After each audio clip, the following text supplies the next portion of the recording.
اور فجر کی نماز سے فارغ ہو کر اسی ہیئت پر سورۃ شورى کی آیت نمبر 19 70 مرتبہ دائیں ہاتھ کے پوروں سے گنو. اللہ لطیف بعبادی یرزق من یشاء وہو القوی العزیز. رزق کی تنگی نہیں دیکھو گے. ناغہ نہ کرنا، ناغہ کینسر ہے.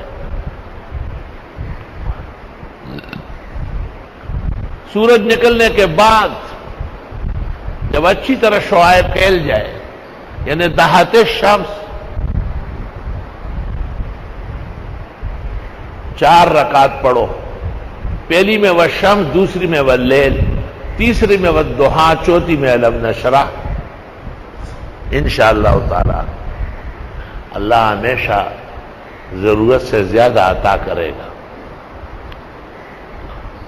مغرب کے 2 سنتوں کے علاوہ 6 رکعت 2 کر کے پڑھو اوابین. تمام مرادیں و دعا اللہ قبول فرمائے گا. رات کو سوتے وقت سورۃ ملک، الف لام میم سجدہ و سورۃ ملک پڑھو. گھریلو پریشانی آؤ تو گھر کی خواتین کو سورہ واقعہ پڑھواؤ. بیماریوں کے لیے سورہ تغابن پڑھو، آگے آ رہی ہے. یہ سب خزائن اللہ نے ہمیں نصیب کیے ہیں.